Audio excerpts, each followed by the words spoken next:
Tanguay électronique, en première ligne. On parle de capitale au stade municipal. Pour les fans du junior, on parle des remparts. On manque pas une victoire du rouge et or. À l'esprit sportif, on aime le sport. Bon mercredi, bienvenue à l'Esprit sportif. Un peu plus tard dans l'émission, une belle rencontre avec Robert Labbé, athlète paralympique. Mais d'abord, deux Québécois traverseront bientôt le désert de l'Atacama dans l'une des 10 courses les plus difficiles au monde. Les frères Claude et Jean-François Bégin parcourront 250 km, ce qui équivaut à 6 marathons en 7 jours.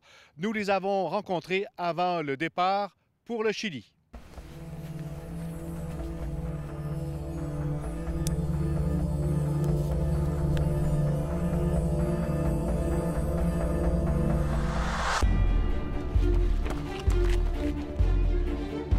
Messieurs, bienvenue à l'Esprit sportif. D'abord, Jean-François, c'est toi qui as eu l'idée d'aller traverser le désert de l'Atacama. Oui, absolument.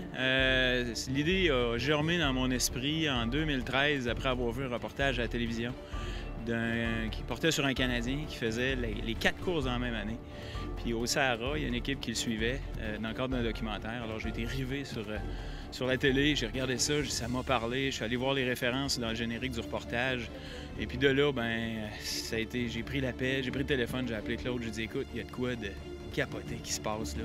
Ça te tente dessus. Claude, qu'est-ce qui t'a fait dire oui à Jean-François? Ben écoute, on avait déjà fait des épreuves d'ultra-endurance, de longue endurance au Mont-Saint-Anne, qui consistait à monter et descendre la montagne le plus de fois possible, et au massif. On avait fait ça depuis les 3 ou 4 dernières années.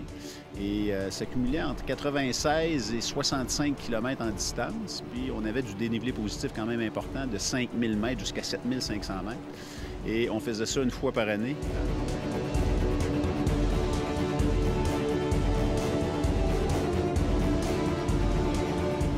Un défi, c'est l'une des 10 courses d'endurance les plus difficiles au monde, c'est ça? Bien, c'est ce qu'on dit, c'est ce qu'on lit. On sait qu'en 2009, le Time Magazine avait répertorié à l'époque les courses de ce format-là, de ce type-là.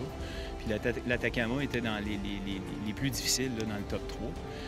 C'est sûr que maintenant, il y a d'autres courses. Hein? C'est un sport qui est en évolution, en explosion même. Je ne sais pas où ça se situe, mais c'est certain quand on parle de 250 km en autonomie, dans le désert ou l'endroit le plus sec sur la planète, j'ai de la misère à concevoir que ça puisse se retrouver ailleurs que dans les courses les plus difficiles, effectivement. C'est envisageable, je pense, de faire cette course-là entre 30 et 35 heures. Il ne faut pas oublier là, que les ultra-entraînés, ceux qui font ça comme travail, là, vont clencher ça en 22-23 heures. Le record de course, c'est 22 heures et quelques, il y a des poussières. Là. Alors, on n'est pas des ultra-athlètes, on est des gens de la vie de tous les jours qui avons une job à temps plein et des familles, puis on s'est lancé un défi. Alors, on ne peut pas se mesurer à ces gens-là, mais on se mesure à nous-mêmes. On est en compétition avec nous-mêmes. Vous avez fait comme entraînement? Tout d'abord, c'était même une condition de base. Je pense qu'on ne pouvait pas s'embarquer là-dedans seul. Donc, on s'est fait coacher. On s'est engagé un coach personnel. Jean-François et moi, on a fait affaire avec le même coach, qui, au départ, nous a fait un programme d'entraînement qui était d'abord et avant tout basé sur de faire beaucoup d'intervalles de façon à améliorer notre VO2 max, notre capacité cardiovasculaire. Éventuellement, s'est ajouté à ça le poids sur les épaules, puis commencer à faire des longues distances, de plus en plus longues, avec de plus en plus de poids, pour éventuellement en venir à des défis où est-ce qu'on avait à courir la distance, l'exemple, 3 marathons en une semaine, 7 demi-marathons en une semaine, 150 km en 5 jours. Qu'est-ce que sera l'ennemi numéro 1 durant cette expédition-là, de cette course-là?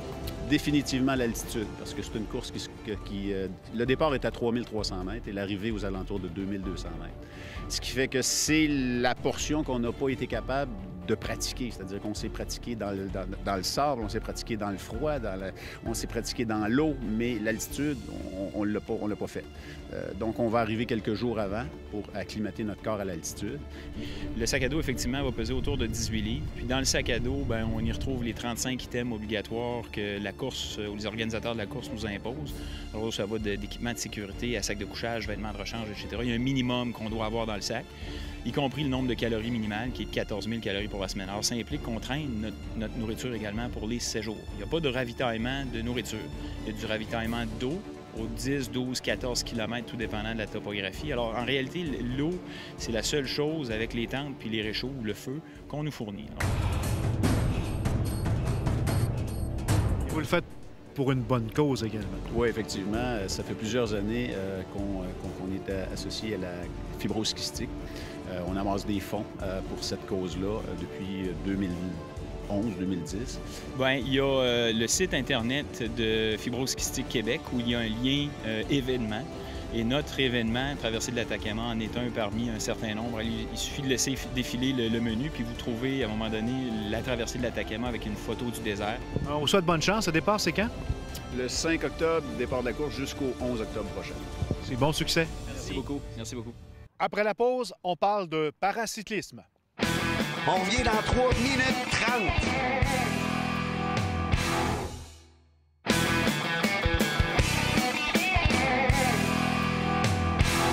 Le championnat du monde de paracyclisme a pris fin il y a quelques semaines. Ça se déroulait à Greenville, en Caroline du Sud. Et le Québécois Robert Labbé en a profité pour inscrire sa meilleure performance de la saison. Jonathan Fournier l'a rencontré.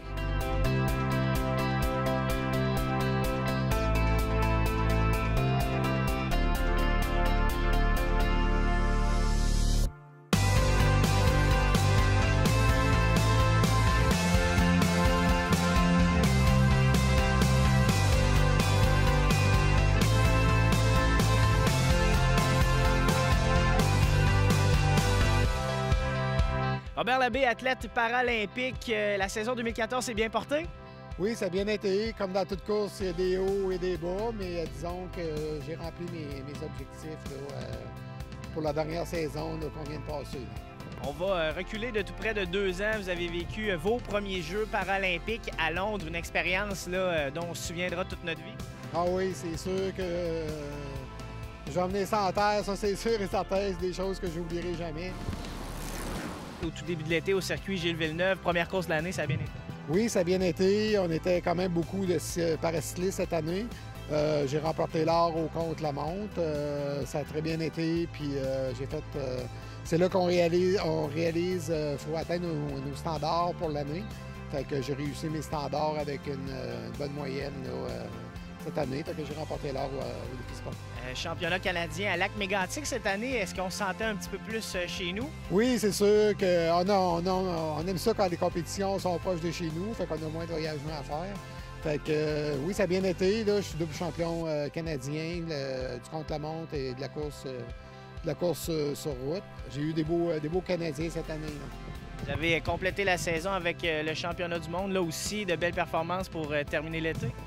Oui, là aussi, j'ai réalisé mes objectifs. Je pense que mon entraîneur était satisfait de moi. J'ai fait une belle course sur route. Je suis arrivé 6. La compétition dans ma catégorie H2, c'est très, très, très fort. Je suis content de ma course que j'ai faite. Le quotidien pendant l'été d'un athlète paralympique, ça ressemble à quoi? C'est beaucoup d'entraînement? Combien de jours par semaine? Ben moi, je m'entraîne entre 5 et 6 jours par semaine. On a 2 types d'entraînement. On a l'entraînement de base où on roule de façon modérée, 2h30, 3h. On a des entraînements plus spécifiques. Fait qu'on le fait sur rouleau quand il pleut, puis quand il fait beau, ben, on fait ça à l'extérieur. Et lorsque l'entraînement recommence, est-ce qu'on a déjà là, dans notre visée Rio 2016? Oui. Tout de suite après Londres, j'avais Rio 2016, c'est ça, c'est certain. J'aimerais bien y participer. Il reste encore 2 ans, c'est long, puis en même temps, c'est court. Mais je vais tout faire, je vais travailler fort pour arriver là, pour peut-être mettre fin à ma carrière à ce moment-là. Il y a déjà des petites pensées de retraite qui s'en viennent?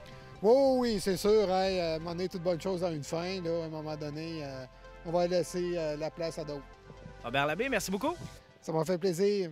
Comme on vous le mentionnait hier, Kevin Bizier sera de la sous-carte du gala Claude Beterbiev. C'est samedi au Centre Bell. Et comme on a pu le constater, ces boxeurs de sous-carte ne roulent pas sur l'or. Le reportage de Michael Roy. Floyd Money Mayweather. Voici l'athlète le mieux payé au monde, Floyd Mayweather. Pour avoir mis les gants la semaine passée contre Marcos Maidana, a touché 32 millions de dollars sans les bonnies. Payant, vous dites, la boxe? Pas si vite. Voici Sébastien Bouchard, un jeune boxeur de la région de Charlevoix qui compte 9 combats chez les pros.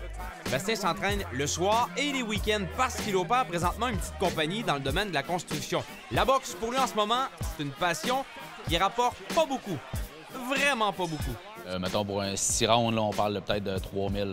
Mais 3 000, il faut que tu payes de l'impôt, il faut que tu payes tes hommes de coin, préparateurs physiques, nutritionnistes, les massothérapeutes, tout l'entourage autour. Fait que ça finit que tu pars du Centre Bell puis tu dois de l'argent à quelqu'un. Devenir champion peut rendre riche, vous croyez? Oubliez ça. À moins d'être champion du monde, Éric Martel détient la ceinture canadienne des poids lourds à l'heure actuelle. Pourtant, il ne vit pas non plus entièrement de la boxe. Si je regarde juste mes combats, à date, c'est peut-être autour de 25 000, 25 30 000 en ce moment. Mais quand j'ai commencé, c'était loin d'être ça. Là, il fallait vraiment que je travaille pratiquement à temps plein pour arriver au bout et être sûr que mon loyer était payé, ma voiture, c'est tout. D'autres sont toutefois un peu plus chanceux. Kevin Bizy est un des protégés du groupe Yvon Michel. D'ailleurs, il se battra la semaine prochaine au Centre Bell lors du gala Claude Beterbiev. Même s'il a déjà mis les gants d'entraînement contre les meilleurs au monde et qu'il revendique une vingtaine de victoires chez les pros, le boxeur de Saint-Émile ne nage pas non plus dans le luxe. Il gagne environ 15 000 $ par combat. Bien, c'est sûr avec les 2 enfants, puis la blonde qui travaille pas, c'est plus dur un petit peu. Mais, tu sais, on survit, là. C'est sûr que là, après une coupe, tu sais, mettons, si tu boxes pas pendant 2-3 mois, là, là, le compte il commence à descendre. Mais, tu sais, là, aussitôt qu'on a refait une bourse, OK, t'es capable de revenir puis de refaire de repayer un petit peu. Mais là... La prochaine fois, donc, où vous aurez la chance d'assister à un gala de boxe, essayez donc d'arriver un peu plus tôt, question de voir à l'œuvre ces athlètes que l'on qualifie de boxeurs de sous-carte. Parce qu'à défaut de repartir avec la gloire et les millions de dollars, ben, ils pourront certainement vous parler de la valeur d'une petite tape dans le dos. Dans un partisan qui, tout comme eux, adore la boxe. Et voilà, c'était l'Esprit sportif pour aujourd'hui. Si vous avez des idées de reportages à nous soumettre, vous pouvez maintenant le faire en nous écrivant à l'espritsportif@tva.ca. Bye bye, à demain!